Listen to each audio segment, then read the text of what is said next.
Making changes that voters will see when they head to the polls. The real-life rise and fall of a Charlottesville business makes for a perfect case study for the University of Virginia's Darden School of Business. We'll tell you what they've learned. And Central Virginia political figures say goodbye to a Republican Party fixture. The news starts now. This is Dateline 29 News at 6. Good evening, everyone. I'm Stacey Horst. And I'm Dave Cuppen. In our top story, voters will see some changes when they head to the polls. State Republicans are enjoying their majority position in Richmond, and they're pushing through more changes to Virginia's electoral process. The state Senate has approved a measure requiring candidates to be identified by their party affiliation on election ballots. Jeff Krause reports.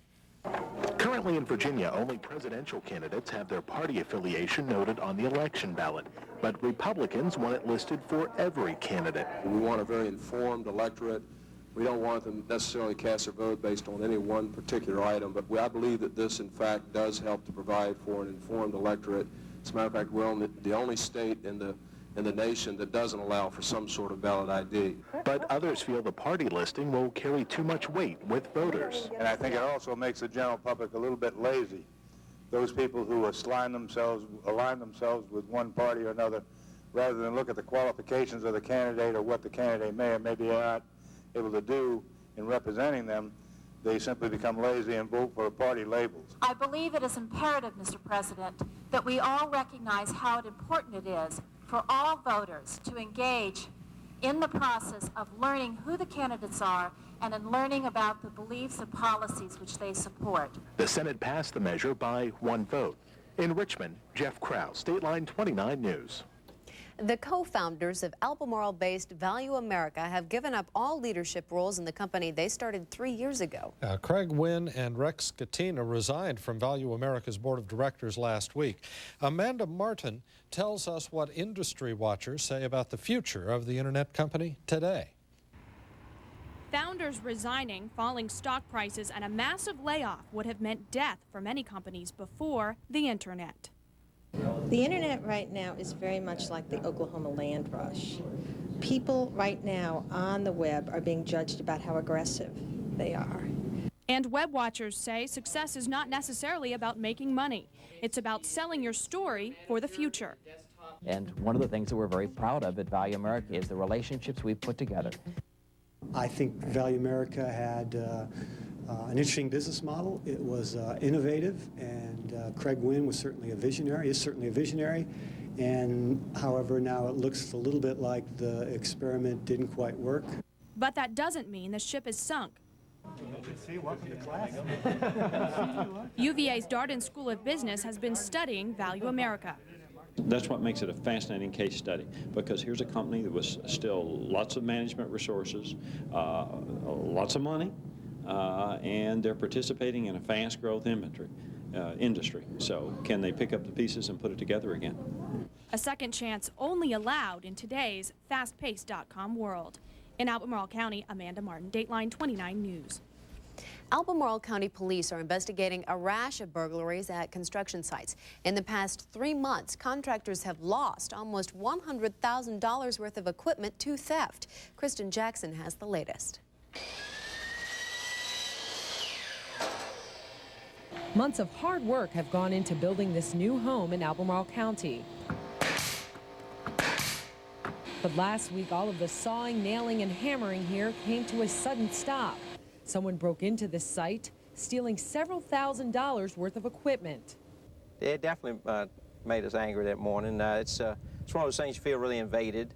And Cobb is not alone. Over the past 3 months or so, we've had a series of construction site burglaries. Essentially what's happening is we're having homes that are midway or almost completed in various subdivisions up in the northern part of the county being burglarized, usually late at night, usually on the weekends. Police say thieves tend to target small construction equipment like this nail gun because it's fairly easy to lift and it also has a high value. A nail gun like this can cost a contractor almost $300. Most of the material that's being stolen is not being resold around here. It's being shipped right out, usually to other states, so again, the Carolinas. And yeah, there's a big profit margin. While police work leads on these burglaries, they're basically urging contractors to batten down the hatches, collect and lock up all tools, and install motion light detectors to deter future burglaries. In Albemarle County, Kristen Jackson, Dateline 29 News. And if you have any information about these burglaries, please call the Albemarle County Police Department at the number on your screen. It's 804-296-5897. Charlottesville police make an arrest in a weekend house fire. 22-year-old Kizzy Walker is charged with setting fire to the house where her ex-boyfriend was sleeping. The blaze caused about $6,000 damage to the house on Rougemont Avenue. Authorities say the former boyfriend, a woman, and 2 children who were also in the house escaped unharmed. It looks like that cut in college tuition Governor Jim Gilmore pushed through last year could hang around a few more years. The House of Delegates approved a measure to freeze state college tuitions at the current level through the year 2004. In sending a clear message to the middle-class families of Virginia that we're going to do everything we can to keep college tuition and fees affordable for the next generation of leaders in Virginia. What we're doing is putting symbolism in the code because we cannot do this unless there's an appropriate appropriations to go along with it. And we cannot bind the next General Assembly to put it in the appropriations bill. Governor Gilmore imposed the 20% tuition cut and subsequent tuition freeze for the state's colleges and universities last year. Well, today more than 100 politicians, friends, and family members bid a fond farewell to a Charlottesville legend. Colonel Carol B. Smith, seen here with Governor George Allen, led the area's Republican Party for more than 20 years. Was dedicated to freedom. And it wasn't just Republicans, it was the Farm Bureau, it was his church, it was anybody he'd run into. Colonel Smith was also a World War II veteran. He died on Thursday at the age of 83.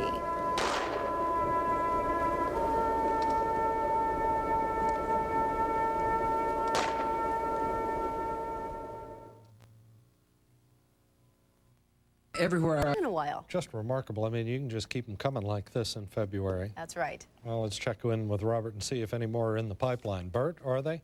Well, actually, of course, we're going to see some warmer weather eventually, but I'm afraid tomorrow is actually going to be kind of cold compared to what you saw today.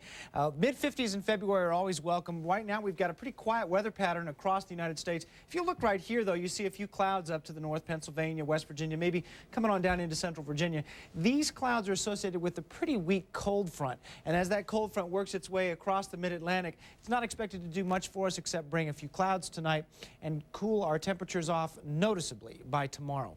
Speaking of temperatures, let's take a look outside right now at Charlottesville statistics. It's 49 degrees, partly cloudy skies. As we take a full screen look at this, you can see that the temperatures today certainly were welcome when you especially note that our 55-degree reading this afternoon was the first time we got over 50 degrees in 3 weeks. 21 days we haven't had any weather above 55 degrees. So you got to go back to January 16th where it was 64 when we hit that high temperature. 33 was the low this morning. Here are the records: 69 in 1925 and 6 for a low in 1907 record.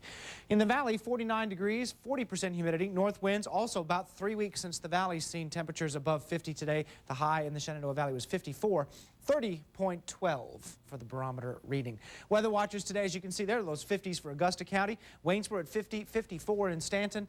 In Rockingham, it was 54 near Harrisonburg, 51 in Stanley. Coming over to this side of the mountains, 52 from Ruckersville to Gordonsville. Fork Union checking in at 53 degrees, 52 at Lake Monticello, 50 in Glenmore. A few other numbers show you generally very nice, mild conditions. Once again, 55 in Charlottesville, 52 in Scottsville, 37 up on the mountain at Wintergreen, and 50 in Churchville this afternoon. Okay, across the country, one more look at it. You can see high pressure across most of the northern part of the plains, and this is the leading edge of the cold air. The surface cold front is beginning to work its way through the state, and tonight we'll see our temperatures drop down into the 20s with this pattern.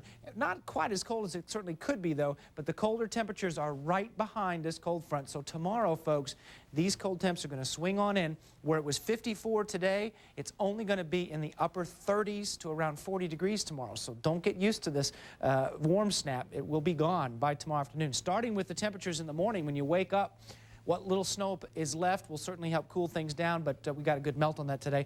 And the 20s will give way tomorrow afternoon to daytime highs quite chilly only in the 30s and 40s. But the sky conditions will be nice. It's going to be very sunny tomorrow, so I don't see any problems with the weather there. And quiet conditions should continue for the rest of the week, actually. 40s, again, for the daytime highs tomorrow, and only upper 30s in the Shenandoah Valley. One more look ahead. On Wednesday, midweek, we get a rebound. It's kind of like a little rubber band for us the next couple days. It was warm today. It'll be cold tomorrow. On Wednesday, milder temperatures build back in under partly cloudy skies, and the daytime highs for Wednesday will be back up into the 40s and 50s. Lows tonight down around 23 degrees, a few clouds and cold, northwest winds 10 miles per hour. Don't expect any precipitation tonight. For tomorrow, more sunshine, but a lot cooler. Temperature only about 40, 39, 40 or so in Charlottesville, north winds. And for the valley, same thing, kind of cold actually when you consider what it was like today. 36 for the daytime high tomorrow. Here's the 5-day forecast looking ahead to the rest of the week. Now, we have indications that there will be another storm headed our way on Friday night, Saturday, maybe lasting into Sunday. A lot of different schools of thought on this one, but it does appear the majority of folks now are saying that we'll see rain by the end of the week. It's possible, though, we could see a mixture of rain and some other frozen stuff if enough cold air, sticks around. So, okay. Yeah, that's the weekend forecast. I'm already thinking is going to be a tough one. Oh, geez. So we'll see how it turns out, but the next couple of days look good. All right. Okay. Thank Thanks, you, Robert. And still ahead tonight, we'll look at some traffic headaches in the Shenandoah Valley. And some drivers are blaming the Pilot Corporation for them. The story when Dateline 29 News continues. Its plans for Greenville include a fast food restaurant, a gas station and convenience store, truck scales, and 8 truck fueling islands. Interstate 81 brings customers to both businesses. 48,000 vehicles pass through Charlottesville on I-81 every day. At exit 150, traffic flows onto Highway 220, which then meets Route 11. A second northbound exit takes traffic directly onto Route 11. There are a lot of merging and weaving motions throughout the whole interchange, and it makes it difficult for drivers to maneuver through it. The traffic count at exit 150 goes as high as 1,800 vehicles an hour during peak travel times. 30 vehicles every minute. Not all the traffic heads for the truck stops. There are commercial and residential developments in the region and a high school just over a mile away on 220.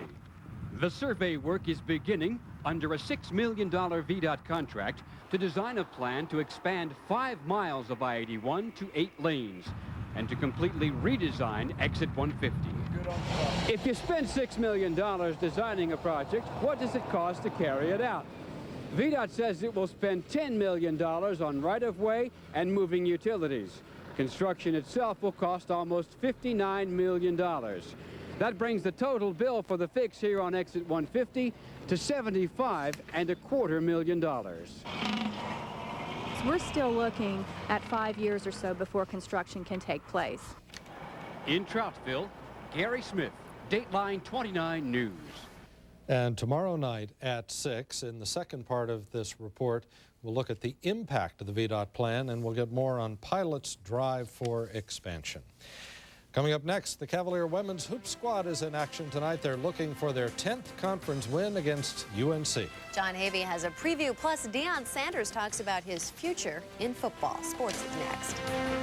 Face a challenge tonight. That's right. We're looking for a win 10 in a row. I'll tell you what, 10 in a row in the ACC, and that's even more impressive than just 10 in a row. So now when Debbie Ryan talks to her UVA women's basketball team, I'd imagine her words of wisdom before a game go something along the lines of, keep doing what you're doing. The Cavs have won 13 out of their last 14 to take the lead in the Atlantic Coast Conference. And the Hoos are back in action tonight, looking to improve to 10-1 in the ACC down in Chapel Hill against North Carolina. Now, when these two teams played back in Charlottesville, which was on January 6th, UVA ran all over the Heels on the way to an 87-68 triumph, but it was the first game Carolina had played without All-ACC guard Nikki Teasley. After that contest, Renee Robinson commented that she wished Teasley had been in the lineup so UNC wouldn't have any excuses for the loss. Well, Renee has got what she wished for this time around. Teasley is back in the lineup for the Heels, so the Cavs are going to get all they can handle tonight. Now, tip-off is scheduled for 7:30 p.m., and this one is being televised by Home Team Sports. We'll have all the highlights of this one tonight at 11. In other action this evening, the Colonial Athletic Association leading JMU men's hoop squad is on the road to take on UNC Wilmington. Now, Sherman Dillard's Dukes come into this matchup with the Seahawks having won 7 of their last 8 games, including a 62-55 victory on Saturday against East Carolina when they trailed by 10 at the half. Now, JMU, they need to keep on winning if they want to stay in first place in the conference. Their 8-2 record puts them just half a game ahead of George Mason in the standings. The Patriots, by the way, are also on the court tonight, but it's a non-conference battle against Fairfield University. Now to NFL news, where the Miami Dolphins once again have a guy on their coaching staff with the last name of Shula. 4 years after the legendary Don Shula stepped down as the head man in South Florida, the Fins hired Don's son Mike to be their quarterbacks coach. Mike Shula had been the offensive coordinator for the Tampa Bay Buccaneers, but he was fired last week after the Bucs finished this season 28th out of 31 teams in total offense. Today's hiring reunites Shula with new Dolphins head coach Dave Wannstedt. Shula was the tight ends coach for several seasons in Chicago when Wannstedt was in charge of the Bears. Now, a couple weeks ago, Cowboys cornerback Deion Sanders, arguably one of the best defensive backs ever in the NFL, signed a minor league baseball contract with the Cincinnati Reds, saying he wanted to once again be a two-sport star. Well, today there's some football news about Deion. It seems that Primetime told the Fort Worth Star-Telegram that he wants to play football next season for a team that has a chance to win the Super Bowl, and he's not sure that that team is the Cowboys. Now, you got to keep this comment in perspective. Deion is scheduled to earn more than $12 million from the Cowboys in the 2000 season, so in all likelihood, the perennial Pro Bowler was going to be released for salary cap reasons anyway, but you know this statement isn't going to sit well with team owner Jerry Jones, so it appears that after 5 seasons, Sanders' career in Dallas is coming to an end. Finally today, golf action from the final round of the Pebble Beach National Pro-Am, where Tiger Woods had one of the grandest finishes of his brief career today. Woods trailed by 7 strokes with 7 holes to play before rallying to win by 2 strokes. Look at that. That was on 15, a sand wedge for eagle. I guess shots like that get you up close to the top of the leaderboard. Now, the guy that had been leading, rookie Matt Gogol, pretty much fell apart today. He had a chance on 18 to actually sink a short birdie putt and send this to extra holes, but it wouldn't go down. So Tiger Woods, can you believe this? He has his 6th straight tour win, the first guy to do that since Ben Hogan in 1948. So wow. The guy just keeps on rolling, and it's a lot of money every time you win out on the PGA Tour. And he's fun to watch. Oh, boy, I'll tell you, the crowds love him. I mean, you see, and, you know, everybody thought Tiger's out of this, Tiger's out of this. Next thing you know, he comes back and wins the thing. It's unbelievable what he can do with a golf club. He makes it worth the money, huh? I'll tell you, well, I guess. He's hoping so. Yeah. Thanks, John. We'll be right back. Wolf and Farmer, attorneys concentrating in Social Security disability cases. New tonight at 11, some Fluvanna County residents say a nearby fire station built to protect them isn't doing the job. Concerned residents say fire stations from miles away are called first to fires in their neighborhoods. That has some residents and some fire officials worried. We'll have a live report tonight on Dateline 29 News at 11. And tomorrow on Live at 5, pets and disease. For many of us, our pets are part of the family, but we need to be careful because pets can carry diseases that their human caretakers can catch. So Tuesday on Live at 5, we'll tell you how you can protect your kids from certain animals. And you've got more golf stuff. I just want to keep talking about Tiger Woods. It's just amazing what this guy's doing on a golf course. As I said, he was 7 strokes down with 7 holes to play. Comes to the 15th hole, an eagle, then 2 birdies on the last 3 holes. He's 24 years old, and he's one of the best pressure golfers that's ever played the game, too. And it's really amazing. I'll have more of those highlights tonight at 11. I can't get over what Tiger Woods does week in and week out. And colder weather coming? That's right. Don't expect 50s tomorrow. It'll only be in the 30s and low 40s. NBC Nightly News with Tom Brokaw starts now. That's it for us for right now. Thanks for watching.